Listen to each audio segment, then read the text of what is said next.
Las Vegas, Nevada, guys. My name is Dustin. I am joined with Josh. The team flew in from across the pond. We had an exciting weekend, a lot of stuff to bring you guys. As you guys know, we were at Lvl Up Convention, which is a gaming and anime expo. A lot of cool stuff has happened for all of our projects, and we're excited to bring you all the news. In the future, we're going to be posting up pictures and videos of the actual trade show, but we wanted to bring you kind of just the information and what we've done, and bring you some behind-the-scenes stuff that maybe you guys don't know about the projects right now and going on. So, Josh, tell us a little bit about the trade show and what we were able to do, the kinds of people we met, and the interest that we've received for the projects. Yeah, absolutely. I've been to trade shows before, but nothing ever quite like the Lvl Up Expo. The foot traffic was amazing. There were, thousands and thousands of different people coming through, all in kind of crazy costumes. Everyone really kind of went for it. One of the interesting things I think as well is we were the only crypto project there. So we definitely had that kind of benefit. We really kind of stood out through, a lot of the other kind of booths.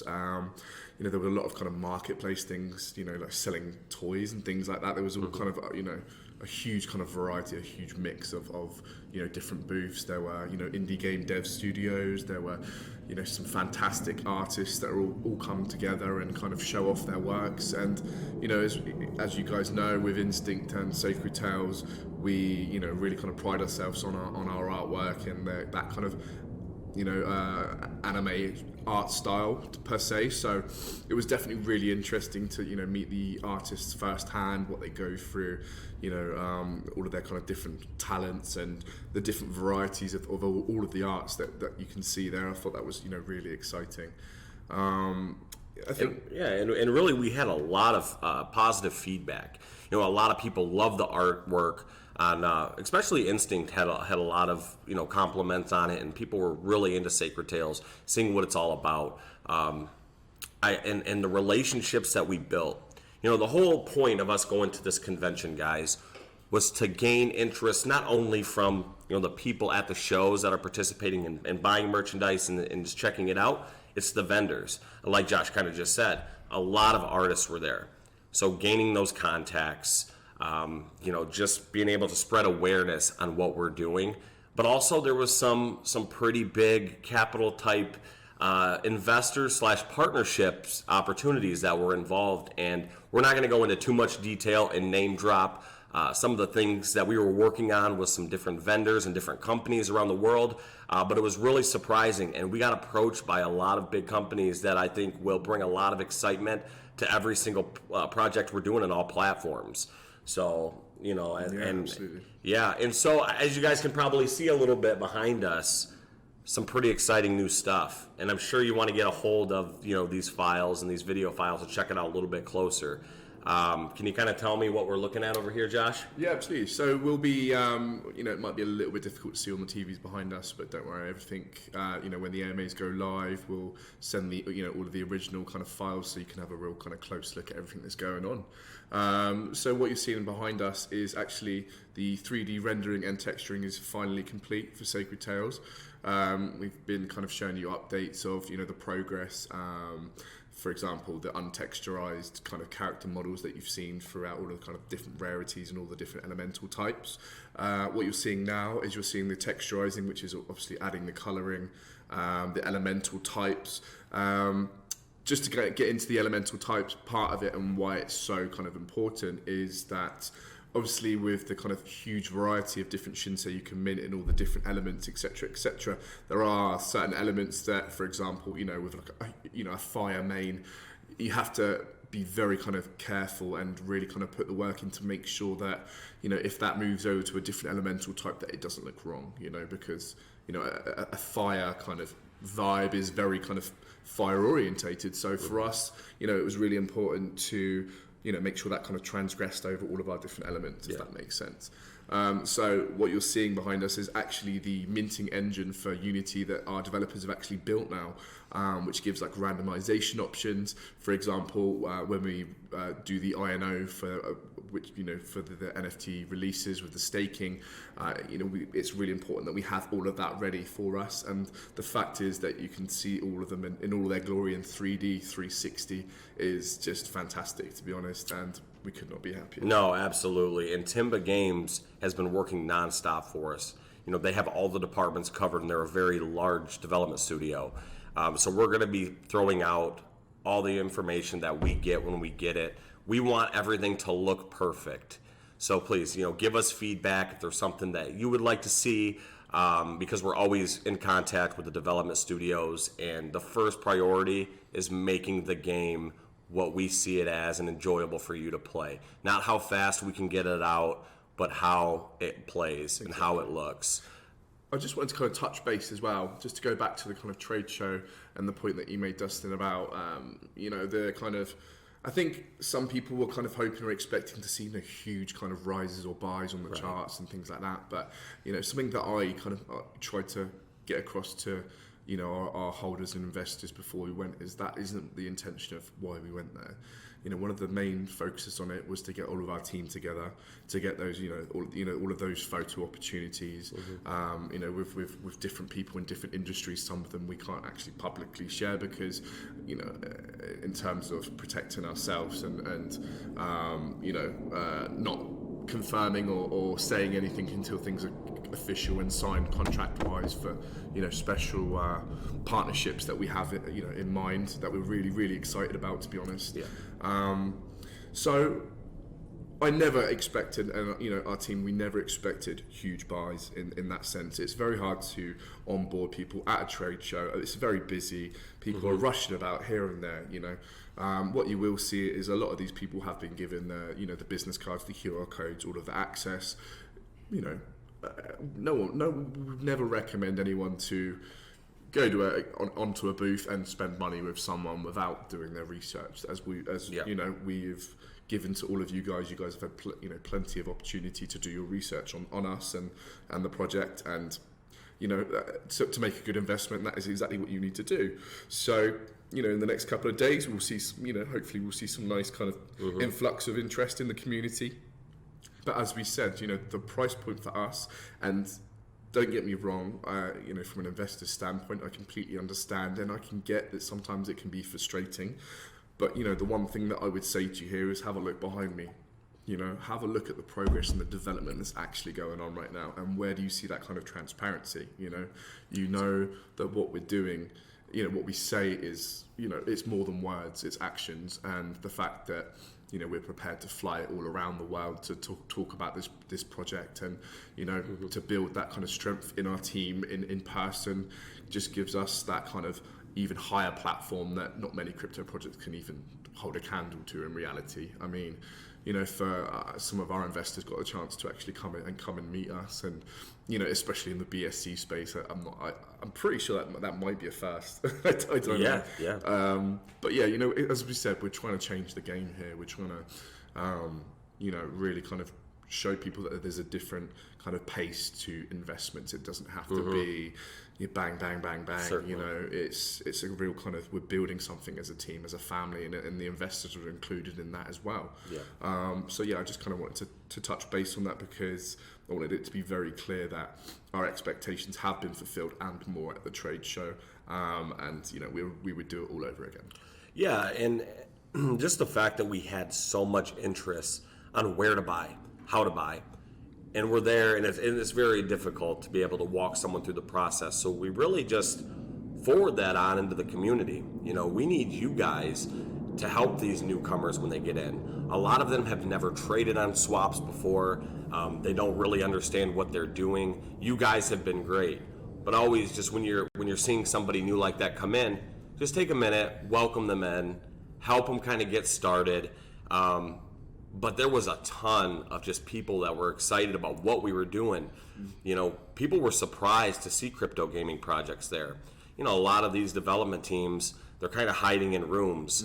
And our goal is to branch out and people to know our faces, know what the project's about and get to meet the team. That goes a long way for the future and development of our projects. Exactly. So, no, I think overall, the best experience. I think it really. Oh, it was amazing. It really was. And to really meet the team as well. Obviously, we've been working so closely with each other for over a year. I guarantee we speak to each other more than our partners. That's just the nature of what we're in. Crypto is 24/7, and we're always around. So it was really good for me personally as well as the founder to really kind of get on a personal level with my team. And I mean, I don't know if you call it luck or intuition, but I have a fantastic team around me, and I couldn't be more grateful for that. So. Yeah, and they're all behind the camera too, guys. So we got a lot of people here. They're all smirking and smiling, but I just paid them a compliment. Yeah, and really, another thing that we haven't really touched on yet, the part of the reason why we're here is to promote Hoardable.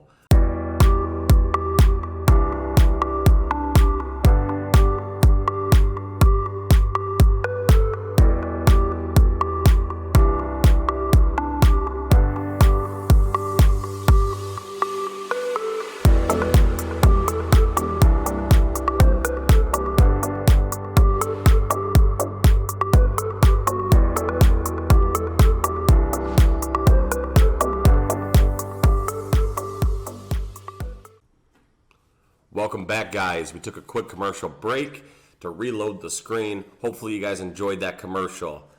Josh, what are we looking at? Yeah, so we're really excited to show you guys our brand new UI and game board.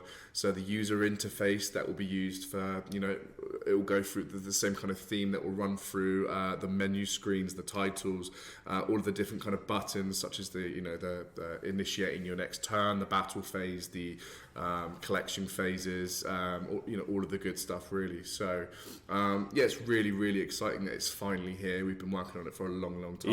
Yeah, definitely. And Instinct artwork has been very desirable. So we needed a game board to kind of meet those expectations. I think they're doing a great job. Just the colors, just the way everything pops out. Other trading card games, in my opinion, can look a little bland. So I think it's just beautiful to have such a nice board like this, and I think the users are gonna, have a blast. And this is just one. There's many more to come. But let's, I want to talk a little bit about the mechanics of the game and the UI itself. So can you tell me more? Yeah. So the alpha of the game has actually already been developed now.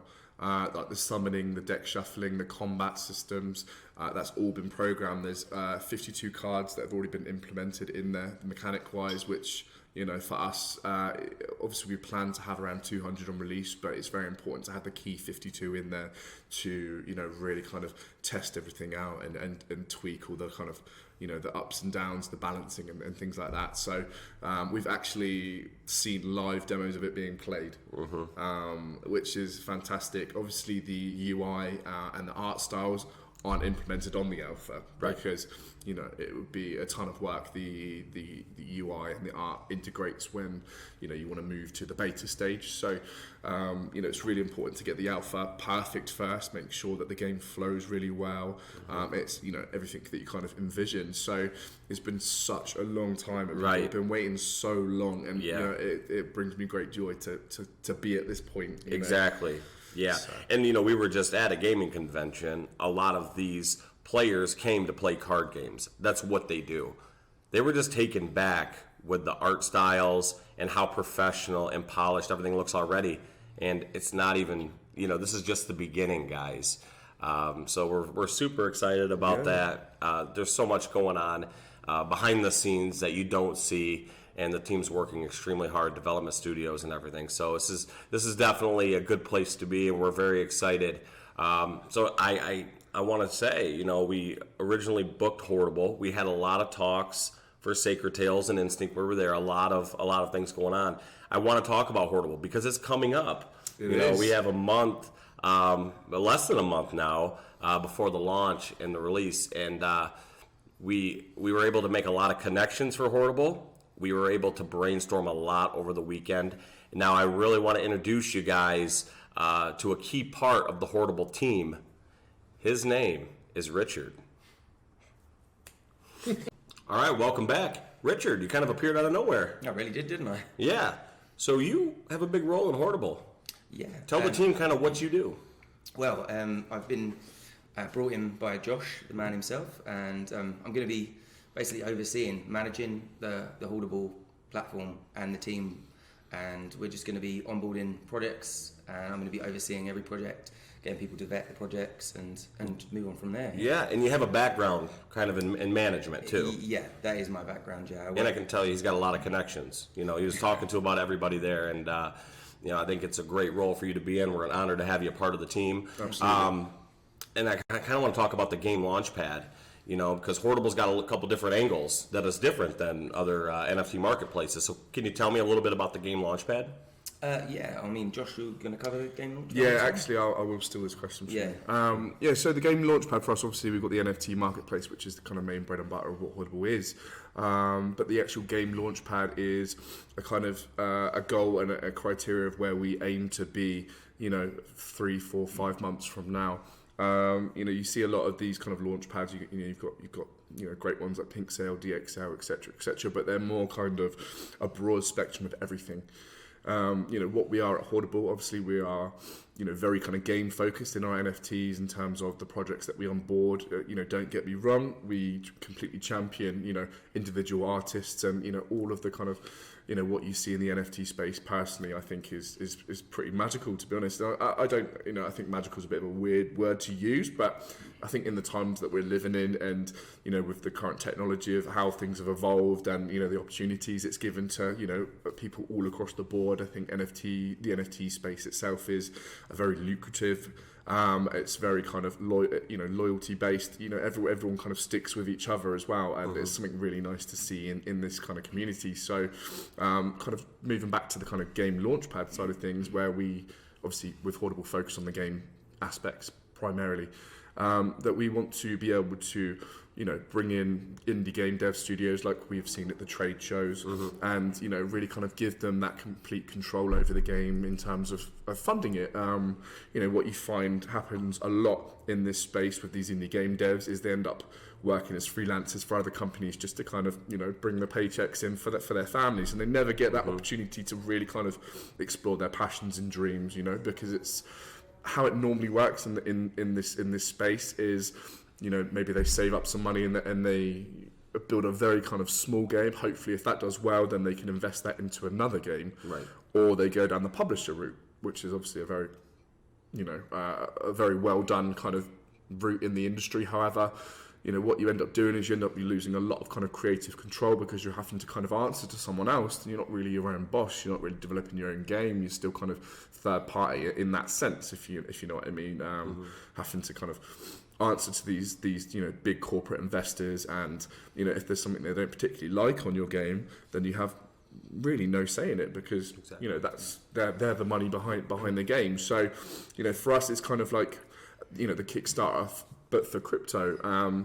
And, you know, in terms of how we differ from, for example, Kickstarter, is that in terms of, you know, there's a lot of scams on Kickstarter, and I think everyone's aware of it. There's many memes, there's many videos and you know, reviews of projects that have promised this and never delivered this, and it's the same in the crypto space as well.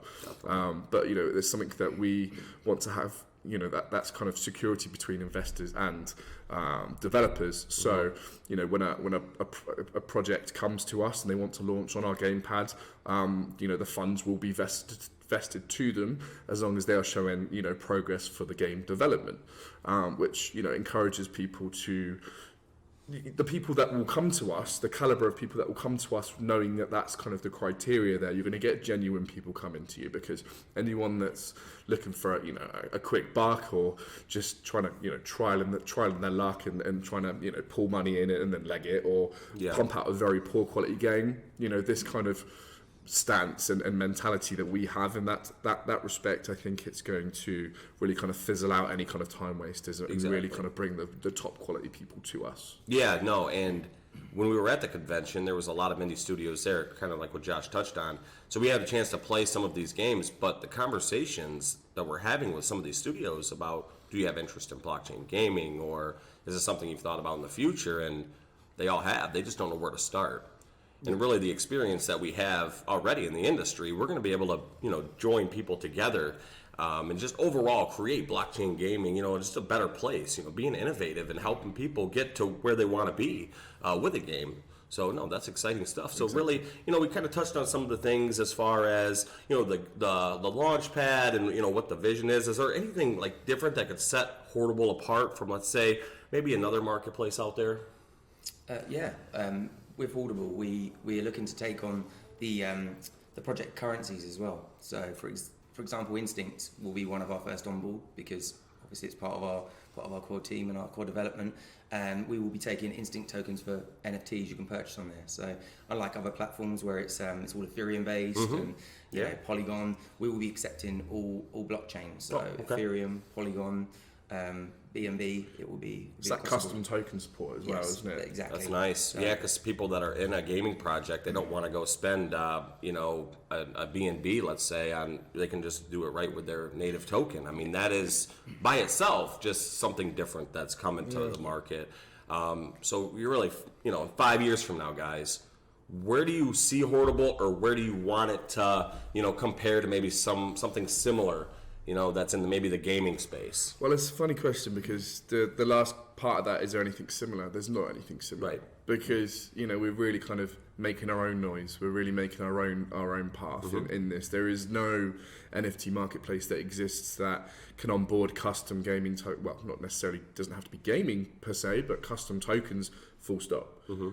Most of these marketplaces, they have their own one token that they champion and they make money out of. And for us, we feel, we've had many discussions about this in our team, that we think it's a very small-minded kind of mentality, right?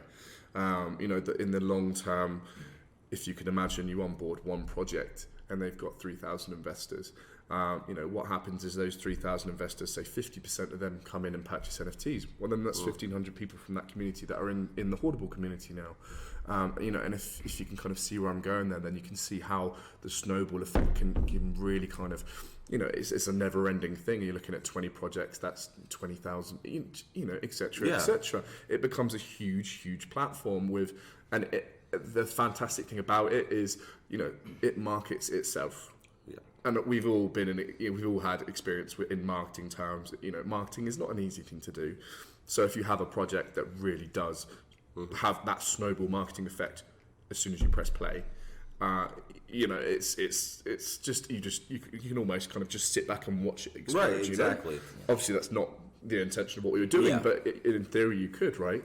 Yeah. So, and it's hard really to find all of the gaming tokens in one place. If you're into blockchain gaming, there might be something really good that you have no idea where to find it or how to see it. There's some platforms that have maybe a category, but there's all kinds of things mixed in that are calling themselves gaming projects. So I mean, I'm sure we're only going to be accepting legitimate gaming projects. We want you to come into Hoardable feeling safe that you're going to get into a gaming project that has a lot of potential, and I think that's going to speak for itself. It's almost going to kind of feel like a Steam kind of a feel to it, just for blockchain gaming. No, that's amazing. That's a good point, actually. Just to kind of touch on that last question with the 5 years from now thing as well. I wanted to add, the kind of the target kind of space that we had is I'm sure a lot of people are familiar with what happened with Steam. They had a lot of fantastic kind of crypto-based or into some mild integration on these games, and what Steam did is they went nope, and they completely wiped every single game off of that Steam platform. Now then you're thinking, well, where do these people go? They've spent time, money, and blood, sweat and tears literally in creating these games, and they have no home anymore. So for us, the Hoardable design was already in play before then, but when this happened, it was kind of like two worlds aligning almost. You know? So from 5 years from now, my target, I would say, is obviously the metaverse integration this year and next year is coming, and it's coming rapidly. I would like to see Hoardable, in the metaverse, in different people's metaverses as well, because obviously there's, metaverse is not one unilateral term. It's, inside each individual game per se. So, you can see things like a Hoardable mall, where you can walk into this mall, whether it be in VR or AR or whatever, and you have all the different projects that have onboarded with all their different stores, all their different items. You've got things like, concerts and things like that for the music artist NFTs, special events that people can only access with, certain membership tiers through, the famous artists NFTs that they sell. The potential really is endless, and the main kind of goal that I would like to say is I would like to have developer kits done so that when people build these metaverse games, they can simply almost kind of cut and copy and paste in a Hoardable store into these games. They don't have to worry about things, and that's the main focus of Hoardable, is just that kind of ease of integration and allowing people to really kind of focus on building their games rather than the first port of call, which is NFT Marketplace, right? Yeah. Which you see on every single game in roadmap. NFT Marketplace first. That's, you're looking at 10, 20, 30, 40, $50,000 just on that. Why is that necessary? Would that money not be better spent on the game development? Exactly. So no, that's a great point. When you're running a project, you got to keep your focus on making the game, and really just streamlining the process is what the goal really sounds like. That's fantastic. Rich, you were busy at the trade show, all over the place. Can you kind of tell me about some of the public interest that you received from Hoardable?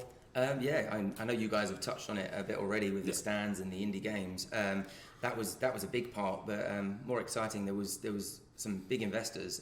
Obviously, we can't spoil it now and give you names, but we had a lot of interest, and they are very keen to the concept of Hoardable and what we're trying to achieve in that space.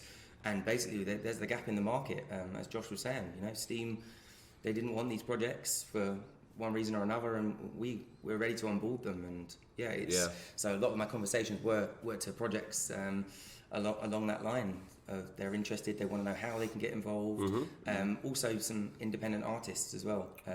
There's some great artists at these conventions, and they were really interested. But again, it comes down to they wasn't too sure how to get involved in the space, and that's what we need to bring that awareness with Hoardable. So I think one of the main questions that you were asked was, how do I invest? Yes, it was a big one. Which is always a nice one to hear, right? So Definitely. So can we kind of talk about the beta release, maybe the roadmap, dev roadmap, what we're looking at in timeframes? Yep, so the beta release for Hoardable is due on March the 15th, so what's the date today? It's coming up. It's going to be the first tomorrow. So wow. So we are inside a month. Almost 2 weeks away from the beta release. I will say now, give or take a week, because we all know how development works. So stay with us, but we are literally around the corner, and it's going to be really exciting. So it's really important for us, for all of you guys to come in and use Hoardable, even in just some small capacity, just to kind of give us your feedback on it. How does it feel? Is there certain improvements you'd like to see us make? Because please remember, this is the very bare bones of what Hoardable will become. It's very important to get that base floor there first before we can build upon it, right? The foundations have to be laid. So it's just, it's crazy, because it's been 4.5, 5 months in development. There's been a lot of talk about it, but it's literally, I just can't wait for for it to finally be done, and then we can work on the V2 and like you said, the roadmap side of things. So it will be BSC BNB integration to start with. The plans are then to expand that for multi cross-chain compatibility. For example, Solana is definitely on the top of our radar right now. Solana marketplaces are hot, and we want to make sure that we don't get left behind with the times in any shape or form.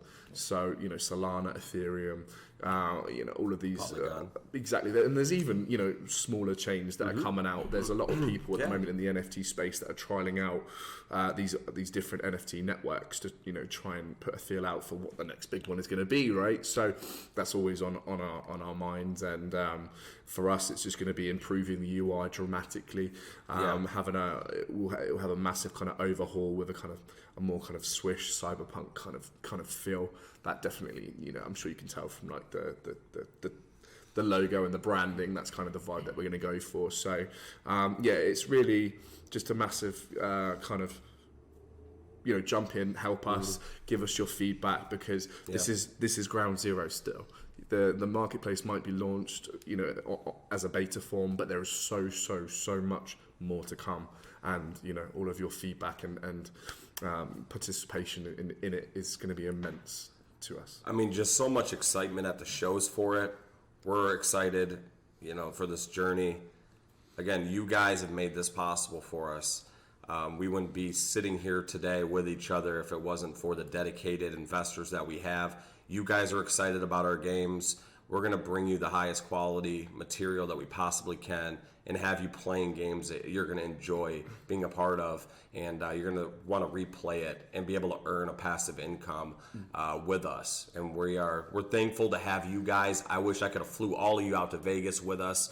We're going to be wrapping it up, and heading home across the pond. This is not our last convention, guys. We're already looking at the next one. Part of our marketing strategy is being in front of live investors, promoting. It's all about people recognizing who we are and seeing our logo. We're taking different approaches to marketing that any other projects are doing. You didn't see a lot of projects there, promoting their tokens. And that says a lot about us. We're willing to spend our own personal money for travels and getting together. And it's all about the passion of the projects. Exactly. So again, thank you guys. It's been an honor just being here with you. We have many more fun things to come. And we're going to, I think, wrap it up for today. Is there any last words that you guys would like to give the community? I just want to quickly touch base, because I'm sure I'll get asked. The staking platform for Sacred Tales. It's on testnet, being deployed. It's incredible. All of the UI is done for it, all of the design work. It's just making sure everything is perfect before we release it to the public. So looking at around a week to a week and a half before it finalizes and deploys. So really exciting times all round. Yeah, and Richard, do you have anything to say to the community? Just excited to be here, and let's make Hoardable as big as I know it can be. Absolutely. Exactly. All right, guys, until the next one. Cheers, guys. Thank you.